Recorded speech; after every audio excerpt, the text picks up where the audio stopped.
Hello and welcome to the Engineering Futures podcast. I'm your host, Paul Barker, and I'll be helping you explore the world of manufacturing by introducing you to successful people from across the sector.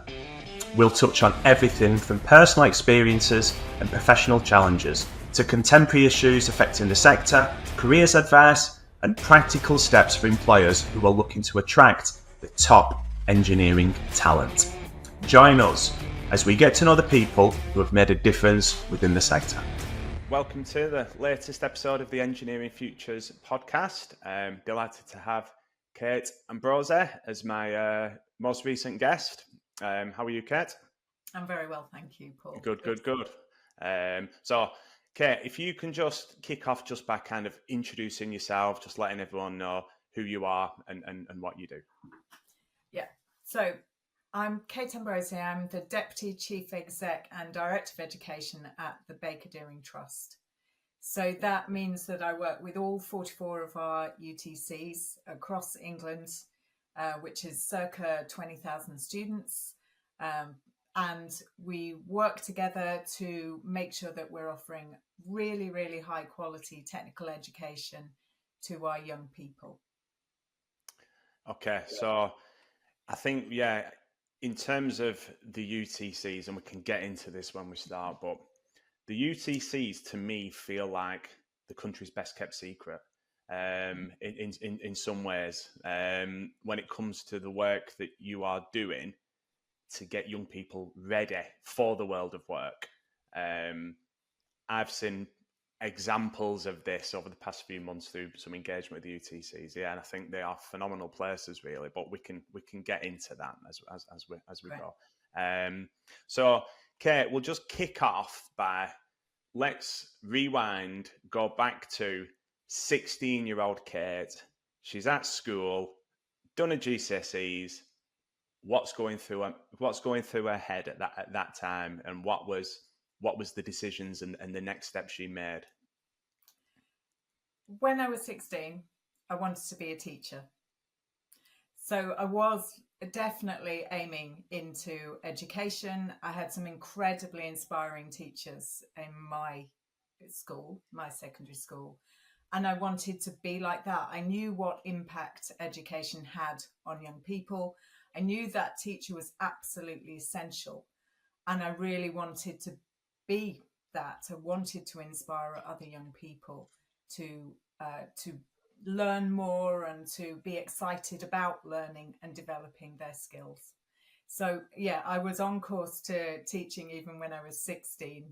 And then I went through A-levels, traditional route really into teaching, full degree, history and economics, and then off to Manchester University to learn to be a teacher.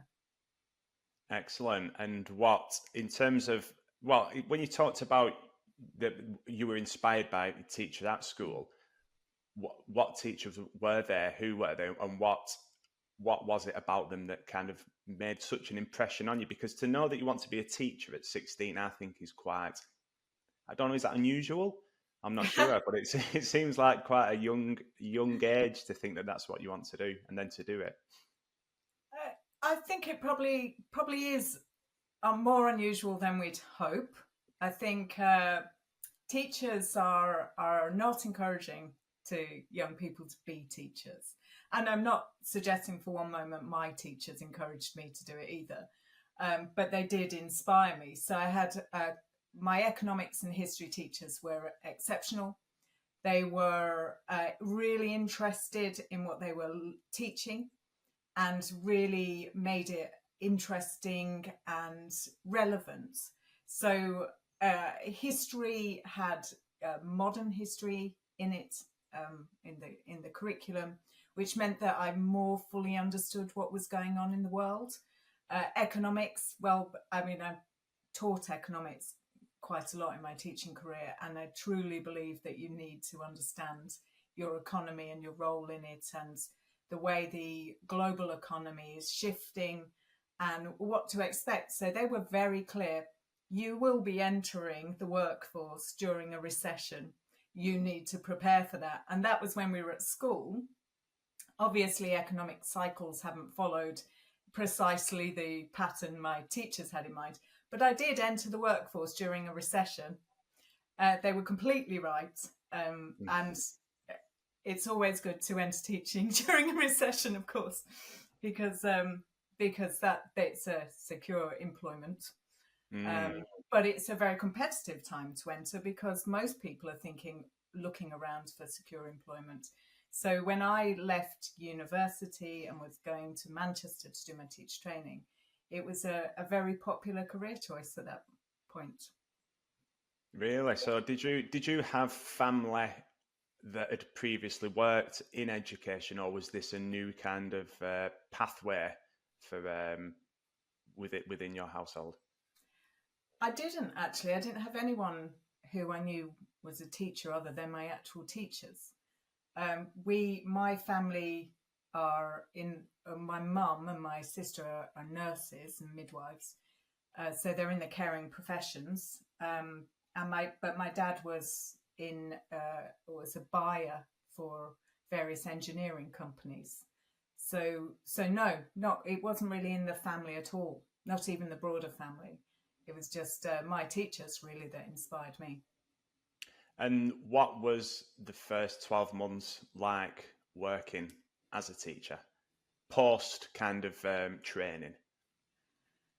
So my first job was at Dartford Grammar School for Boys, and it is an incredibly intense experience. I think the first year of teaching is a really, really difficult year. But at a grammar school for boys in Kent, it's even more difficult. And that's because those boys are super bright. So you are absolutely under pressure to keep them stimulated, keep them interested, because they're ahead of you a lot of the time and they're very, very quick. So as a very young teacher, I was only 22, 23, and I was teaching boys who were 18, 19. So it was really an excellent way to learn how to teach. And the expectations of the senior management were really high. It was very much, you need to keep ahead of the game with these young people. You need to keep challenging them. And they have very, very high standards in those schools. So it was an excellent place to prepare to be a professional teacher. Really, really high expectations of you and the students. And it's funny you mentioned that, because when people think about teaching and the challenges of teaching, you would normally think about classroom management for those that are less able or have behavioural issues, whereas no one really talks about actually it's the smart ones you've got to watch out for, because they will absolutely keep you on your toes and test you as well. You know, they're the kind of curiosity. Bored, bright young people are brilliant at finding other things to do. Yes. And they are. That is not where you want to be as a teacher. You absolutely have to keep them engaged and loving their learning. Otherwise, they truly will find other things to do, and those other things aren't going to be things you want them to be doing. So yeah, it's true. I did teach full range in my teaching career. It was only 9 years of teaching, but in that time I taught boys and girls separately, and then I taught in a mixed school, and I did teach all abilities, and they're just different challenges at all times, different challenges, but all good fun. And I love talking to teenagers. They're so interesting and inspiring, and just thinking different ways. I have 2 of my own now, and just keep listening to them and their friends. It's really important, actually. Really important to hear their voices. Also, when I go to UTCs, I always meet with the young people there. So every visit I make, I meet with at least one group of young people and ask them about their experience at the UTCs, to get a sense of really what's happening. And they absolutely tell you what's going on in that UTC. There's no doubt about that. And that's how you really have a sense of whether that UTC is going the right way. Yeah, oh, so important to get that student feedback and to, for that honest student feedback and to be able to act upon it as well. I mean, ultimately, they are the customer, aren't they? Mhm. And and it has to be right for them. Yes. Um, so, what was the next step then? So, talk to me about after. Well, from your teaching, what was your first kind of step up, if you will, from the classroom? So because Dartford Grammar School was the way it was, then I was given responsibilities within my first year of teaching. So it was that kind of environment in which they would spot people that were prepared to do more and wanted to do more and provide that. But I think my next steps, I moved from Dartford Grammar School into a girls' school in Croydon, Coloma Convent Girls' School. Still a maintained school, but girls only. And at that one, I became head of computer science, economics, business studies. So a big department. And I owe that to Mary Griffin, who was my predecessor in that role, and firmly believed that I had the potential to do it. Without her belief, I don't think I would have believed that I could do that because I was still very young. And however, it was a really, really brilliant job.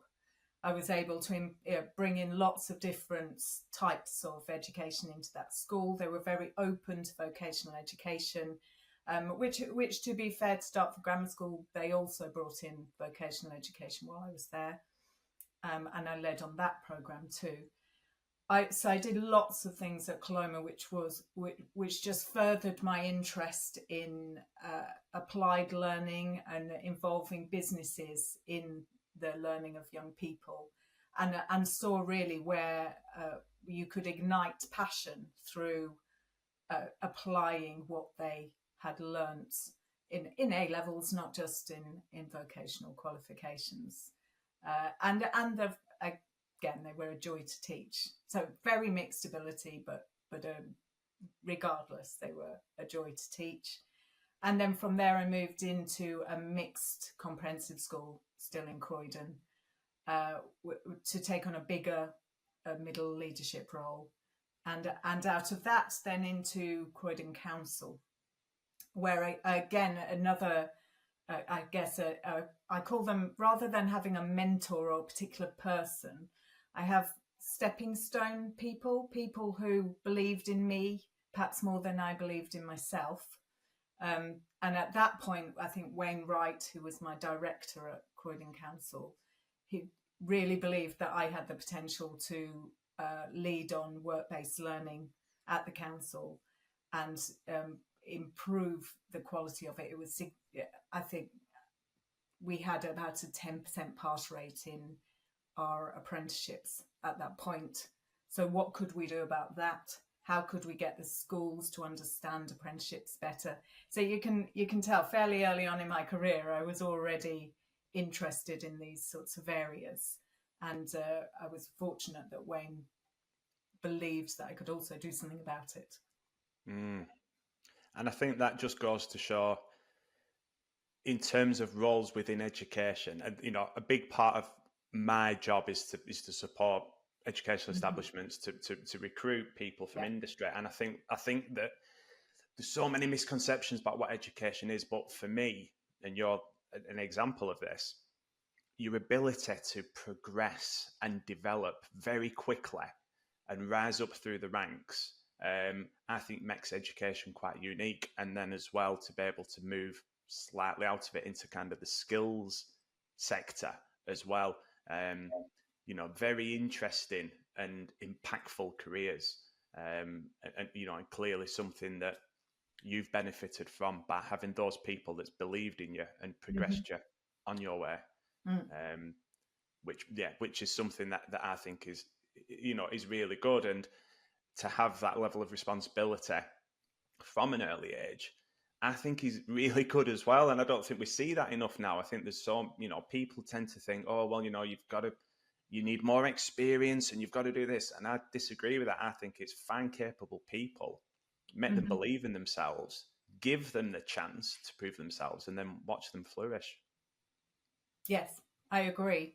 I think you do need a certain level of experience, some real understanding of what goes on in the classroom has proved to be incredibly useful when working within a council to support schools and to support young people and to develop new ideas. It is good to know what teachers are actually trying to do and what the constraints are. It's certainly also, when I left teaching, went into a council, it was when councils were expanding their education departments. And one thing to watch out for is that they come and go. So at the moment, they're reducing the size of education departments, but new Labour governments, maybe new expansion of those local responsibilities. And it was a very positive time for that, for local areas driving their own improvement. It was a really good time for that. Okay, so moving on to your current role at the moment at Baker Deering, what is it that you do, and what impact do you make kind of day to day? So what I do is I lead a team of people to improve the UTC-ness of UTCs. So UTCs are university technical colleges, and there are 44, as I've said. We account for about 0.5 of the student population in England, so we're not massive. But what we do is provide young people with the opportunity, mostly at about 14. So they start at 14, leaving at the end of the sixth form, so at 18, 19. We give them the opportunity to choose their route. So each UTC might have 2 or 3 specialisms, engineering being our major specialism. But we also have digital, media and health and science. And the young person will choose that route and will spend more than they would in a normal school, more time doing that technical focus. So they might spend 40% of their week at Key Stage 4 doing engineering, for example. Post 16, they might spend all of their time. My job is to make sure the UTCs keep that in place, and also involve employers in that curriculum. So that's what UTC-ness is. It's that those young people can have access to that very different curriculum, and they're taught with lots and lots of engagement with employers. So they use project-based learning either in the curriculum or in addition to the curriculum, so that the young people develop their skills and their interaction and their ability to work in teams and apply their knowledge to realistic scenarios during their ideally 4 years at the UTC, but maybe 5. And we do have a few that have a Key Stage 3 also. So making sure they keep that UTC model in place, also helping them to provide that really, really effectively.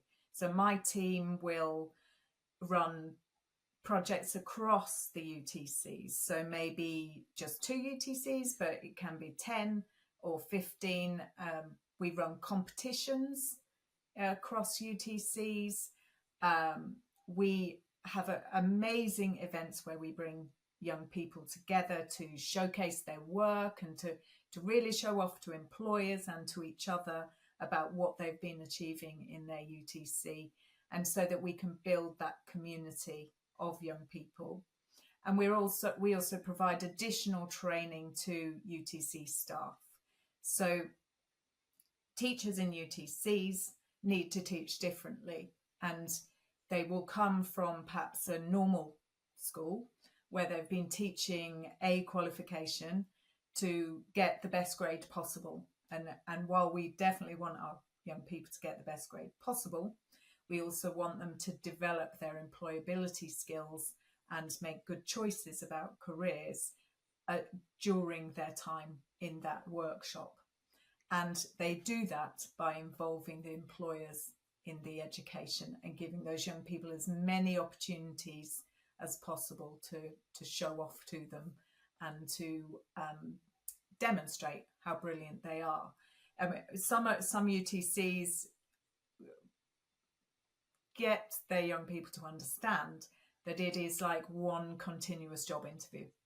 So it's always preparation for working life. Eventually, you may go via university, and about 50% of our students do, but you will eventually be going into employment, and any engagement with employers should be seen as part of a job interview. One LDE, London Design and Engineering, their slogan is don't reject any opportunity. Take all of those opportunities, and that's indeed what those young people do, and they build up their skills really, really effectively as a result, and have really excellent destinations. So that destination is the absolute key. We do care, of course, about the core curriculum, GCSEs, maths and English and science, plus their engineering or health or more science or digital or a combination. We, of course, care a lot about the results, but we really, really need them to move on to really good destinations. And so that's what we very much focus on with the UTCs. Yeah, and I think that for me, that is the key differentiator between UTCs and secondary education or colleges. From someone who's worked in colleges, a lot of the time it's results focused. It's get them through the qualification. Destinations become, it's a nice thing, and obviously there's what I feel is sometimes box ticking exercises to show that our students have had this encounter with an employer, or they've done this. But in terms of actually getting them ready for work, I don't think that happens anywhere near enough. Whereas that's not the case at UTCs. And for me, that's the major selling point, because with obviously GCSEs and college grades, etc., are very, very important. But ultimately, these young people need to get a job. And yes, I've seen it too many times where they have no real understanding. They've been through the education system, right through university. They have no real understanding of how to get a job, of how to sell themselves, of what to do in any way, shape, or form. And that for me is a big problem. Mm-hmm. Yeah, they are completely different, our young people, when it comes to that question, what do you want to do next? So that's a key question for me, of course, every time I ever go into a UTC. What is it you're planning to do next, and how is your UTC helping you to do that? So 25% of our young people go into apprenticeships, and 2/3 of those are degree apprenticeships. In some UTCs, that will be 80-90% because of their particular specialism. So how do we achieve that? We have those employers in there getting to know our young people, and we give them that focus on, okay, this is where you're looking at going. This is what you need for that. Let's get you those experiences, and let's build that personal network. So our students are from lots of different backgrounds, but there's quite a fair proportion of from underserved communities. And we work to provide them with that social network that the more advantaged young people have, so that when they've decided where they want to go, they know who they can call on to help them do that. So that might be, as I said, they might go to university, they might go straight out at 16, but that's not so often the case. More so in engineering than in the others. But at 18, they can largely go off to an apprenticeship, and we will help them get that. And you're right, the thought of just spending all of that time at school not preparing for that, it seems like absolute madness to us. And because not only does it mean that they are prepared and they get great destinations, but it means that they understand the purpose of their education. it's clearly purposeful. All of it is purposeful, and they know that from the moment they come in. So then, fairly early on, so I would say probably by half term, in the first year they're in there, they have a better idea of which bit of engineering or which bit of health. So they're no longer saying, I want to be an engineer. They're saying which type of engineer that they want to be. And their UTC is then helping them explore that, not forcing them down any particular path, but just helping them explore what they want to do. The other thing is, if they change paths altogether, and I met a young woman recently who's reading English at Cambridge. She went through a full university education, and that's where she is now. Inspired by a brilliant English teacher, went through to that. An unusual case, but there's nothing our young people can't do in reality. And then also, if they have chosen engineering and then they think, actually, engineering's not for me, engineers have such an amazing range of skills. They're polymaths, really, aren't they? They're not in any particular, they're not scientists, they're not mathematicians, they're everything. So really, it doesn't stop them doing anything.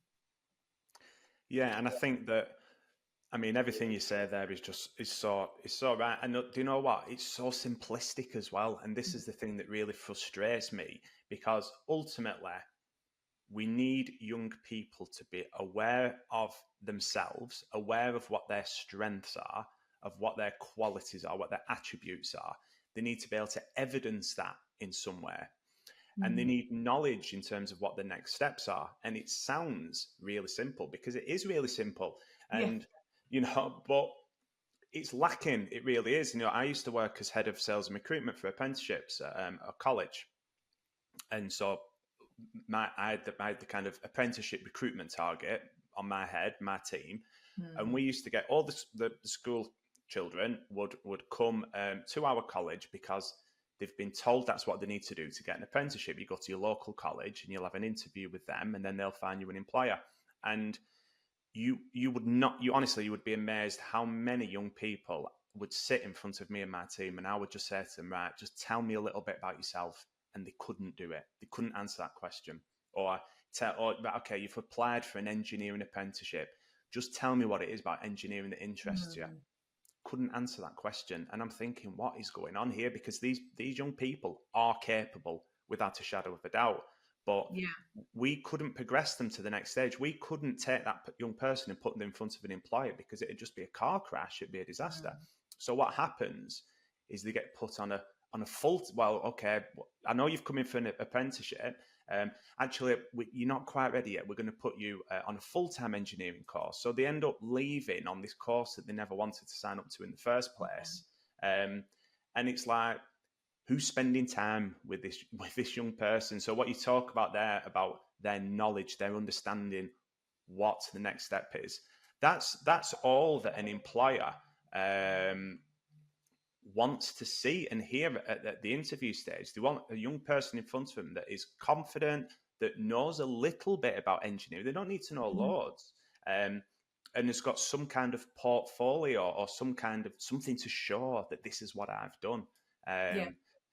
So it is, I suppose what I'm leading to is, so what is it then about the culture within the UTCs, with your staff in particular, that they go above just the day job of getting them through the main qual and actually embedding all this other stuff in? Because I presume that takes extra time and effort on their part. You've got the employer collaborations and things like that. How do you make sure that that's being implemented?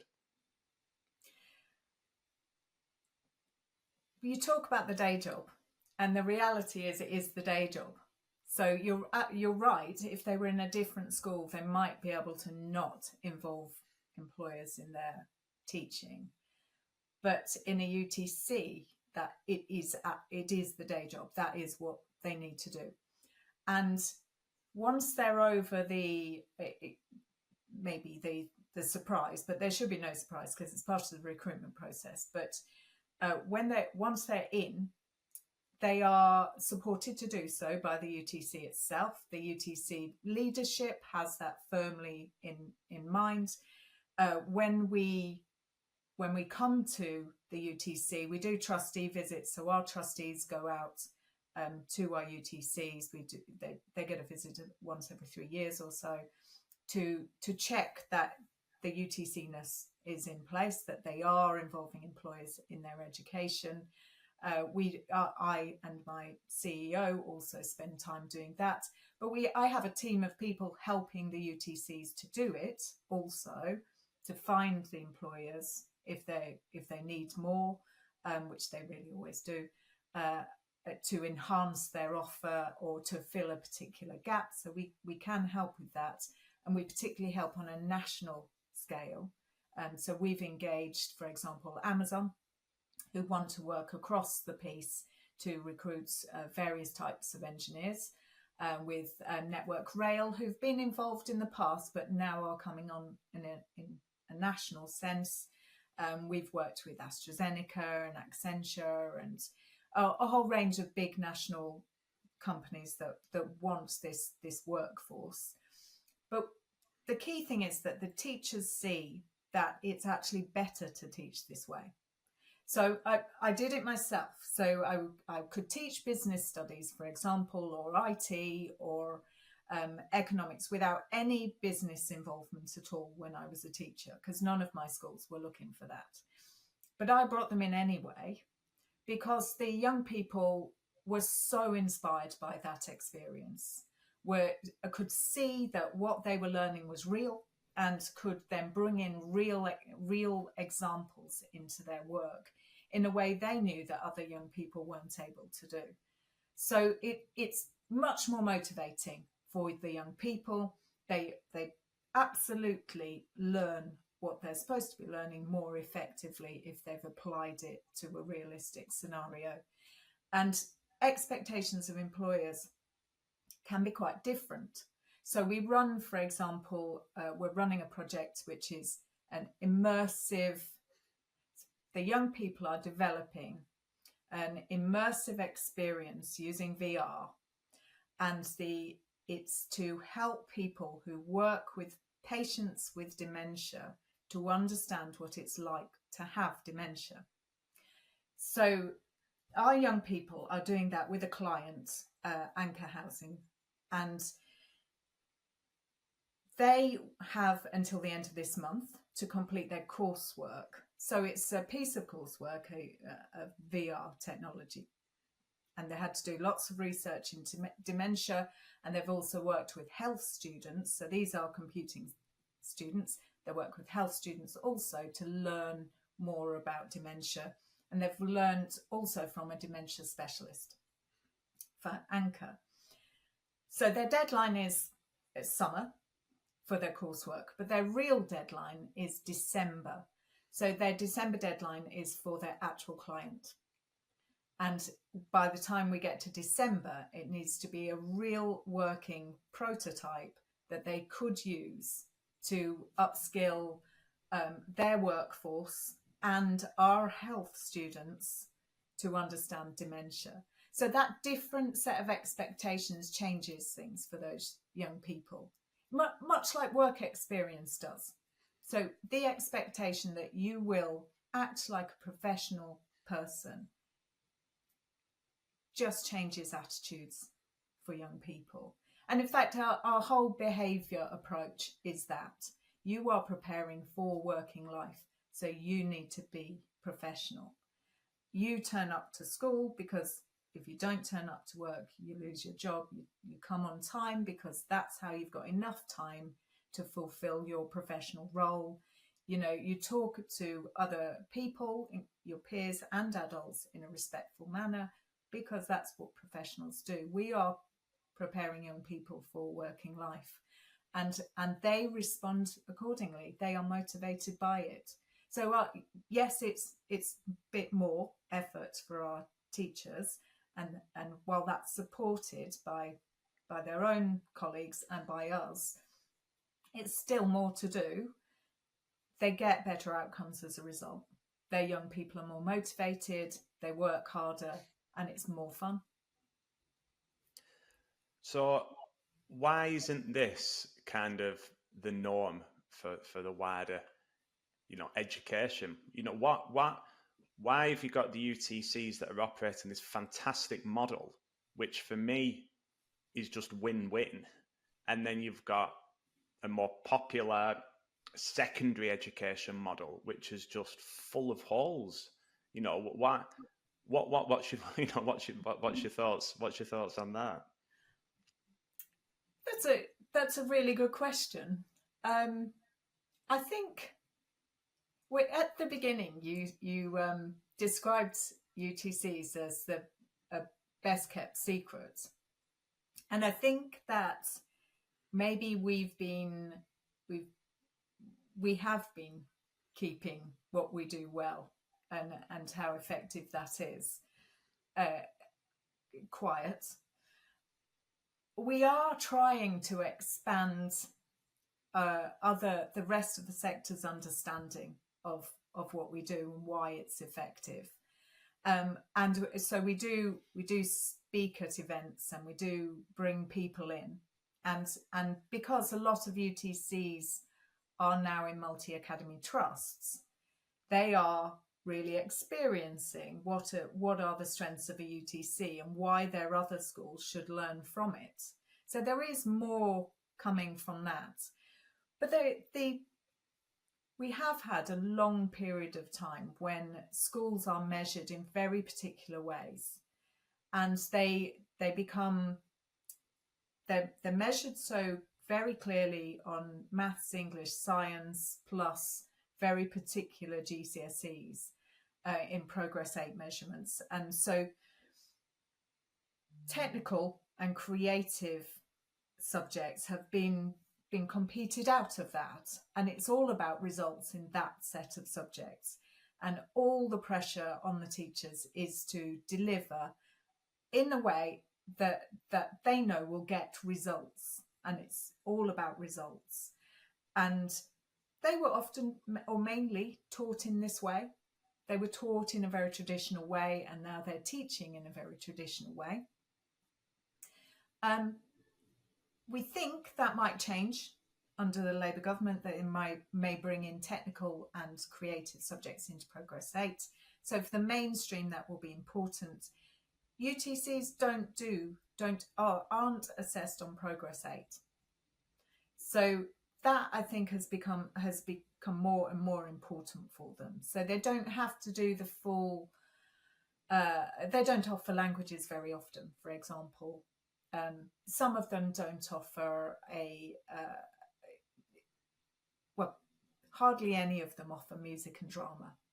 So some of them do. If they're in the media creative industries, then they do. And that gives them space to do more of what we want. So more engineering, more digital, more health, more science. They can do much more. They're much more likely to do computer science than normal schools, but they apply that computer science, keep it interesting. It's a very dull GCSE, computer science, but they can make it so that it's really relevant and interesting and applied, as well as get them through the actual particularly dull assessment model. So because they have a bit more space in the curriculum, they generally have a longer school day as well. So they've got some more space for that applied learning, for really developing the skills young people are interested in, and spending time on project-based learning and learning from that interaction with their employers. So it is disappointing that the rest of the sector isn't doing something, I suppose, that I've now described myself doing quite a long time ago. So it's not new. It's just that it's the emphasis has not been on that for some time. New Labour government, they're interested in increasing opportunities for young people, improving social mobility, and we are providing really a model for that in the UTC framework or the UTC charter, to say, look, we know this works, this improves social mobility, this increases the number of opportunities for those young people to do well in their lives. And we happily roll it out to other schools.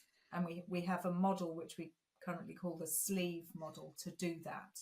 So they could take a kind of miniature version of a UTC and put it in a mainstream school and apply that same model: employer engagement, employer board running or overseeing that curriculum and influencing it and taking part in it. So we're keen to support the rest of the sector to do this, but it needs a change in emphasis from the top, I think, to achieve that. You know, I can just imagine if you had some of those conversations, I bet schools would be scared to death at the thought of potentially, some schools at the thought of doing that. Just from my kind of own interactions with schools, I've found it very, very disappointing when you speak to senior leaders about, they just don't get it. They do not understand. And I know we're talking about kind of engineering and manufacturing, but they just don't get it. They don't. And I think that sometimes they don't want to understand it either. They just want to do what they need to do to get those young people through. But, you know, when you talk about the work, the difference between the education they would get and that experience at a UTC, that's encouraging young people to better themselves, to to learn through work projects and, you know, teamwork and communication and collaboration and research and presentations and all that kind of stuff. You get their buy-in because they can see why they're doing it. Whereas when you look at normal education, we talk about social mobility. What's the point in getting a school in a deprived area and trying to force maths and English down these young people's throats when that's just might not be their thing? You know, they might never get that grade 5, and, you know, they just see themselves as, well, what's point? You know, what is the point? What am I doing here? And they get disengaged. You know, it's messy. The joy of our approach is that it's clear what is the point. You know, I mean, they do need to do maths and English, and our employers and our teachers combined make it clear. You know, this is all important stuff. So we're teaching a normal maths curriculum because we have the same GCSEs as everybody else, but it's very clear in their teaching where that all fits in. Why we need to learn that maths. And some of it might be quite hard to justify, but I guess because we've got engineering, we can justify an awful lot of maths, and English the same. Whatever you're teaching, you're teaching Macbeth. It's sometimes quite hard to understand for the young people, but our teachers make it very clear what skills they're developing through learning about Shakespeare and how that would be useful for them in their career. So we just apply everything. We apply everything to the routes they're considering taking. And also, to be fair to the mainstream sector, when we've put the sleeve to our multi-academy trusts, the vast majority have said, yes, we'd like to do that. We'd like to put that in at least one of our mainstream schools. And then when the message has got out, other multi-academy trusts have said, yes, we'd like to do that too. So they have seen how it works in the UTC, and they'd like to apply it elsewhere. So there is that possibility, but you can't do engineering in a normal school as yet. There's very, very, very few schools that could do that curriculum with the equipment that they have. So it does need some help and investment there. And the same goes for the other sectors. UTCs received a significant amount of funding when they set up, and they've had to keep up with the technology and with the expectations of industry in terms of equipment facilities within the UTC. So we couldn't expect a mainstream school in a 1960s design technology room to teach sort of engineering that young people need to go on to these excellent degree apprenticeship opportunities, for example. Yeah, and that is a big issue, isn't it? Because where you've got, the design and technology curriculum being faded out now, which is Yep. so alarming. Yep. You've got schools that don't have the kit they need to make that an engaging and an exciting subject, but then also you don't have the teachers with the industry experience. Now, bit of a kind of a bit of a story here, but when at one point when I was working in education in a college, I actually looked at applying for a head of design and technology at a local high school.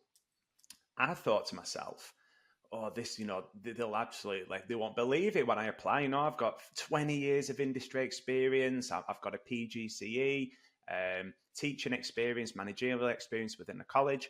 I didn't get an interview. And the reason was because didn't have QTS status. My PGCE was missing. Basically, if I could have done an extra module on that, paid to do that, and it was basically some kind of portfolio, something like that. So I couldn't get a job within secondary. That's as an engineer with teaching experience.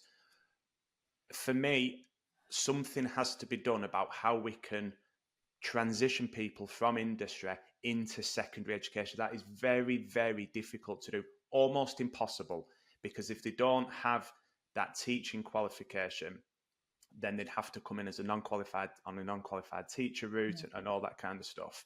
So there's a big disconnect here and a big problem about, at grassroots level, being able to inspire the next generation. What's your thoughts on that? Is this something that you think needs looking at? What could the solutions be to that? Yes, in fact, because we recruit STEM teachers primarily, so in addition to English teachers, we have huge shortages. So we've filled the spaces, don't get me wrong, but we want people with industry experience. We want you. If you could be a teacher in a UTC, please, that would be useful. We want people who have industry experience so that they can go in there and teach engineering well. So and it's engineering. It's not design technology, although quite often we do design technology too. So how do we find those teachers, and how do we get them into those UTCs? So we're currently looking at, we recruit around 100 engineers a year, and there aren't PGCEs running in engineering. And if there were, they would not be getting the bursary that they could have got in maths or physics. So in reality, when they have been running, they've been empty. So none of the universities have managed to get that going. And anyway, if you're a person in engineering, you've got a great job, then you need to transition into another great job, not have a year out in university with a bunch of just kids who just graduated. So we are looking at what pathways we could use, and already we have plenty of apprenticeship teachers. So they are postgrad. That's the apprenticeship we've been running in various different UTCs. We've quite a lot of engineers, but other professions, nurses, for example, for health, who are graduates and therefore can do one of a number of different routes to become qualified teachers and get QTS on the job. You're right. We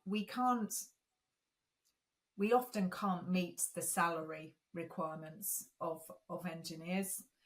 We did some work with the armed forces a couple of years ago, and we couldn't meet the engineering salary. It had to be a different way of life, and that you were looking for a different way of thinking, and you needed to really expect not to be paid quite what you get as an top engineer. But it's a very different experience and a wonderful one at that. That we're trying to encourage people into. Over the next 6 months, we're going to work on a project about teacher recruitment. So what can we do to change that experience of UTCs? How can we find more specialists to join our workforce? How can we work with our employers? So we have some amazing employers, BAE Systems and Skanska and Wilmot Dixon, and we have Rolls-Royce and all these massive employers of engineers. How can we work with them to upskill our workforce, better retain our workforce, and recruit more qualified and experienced engineers into it? And then alongside that, how can we fast track and those graduates into teaching jobs so that we're not paying them as unqualified teachers? And I think when you look at UTCs, they're frequently not. Academies don't really have to do that in the present system, so they can pay what's needed. But the funding to UTCs is the same as any other school.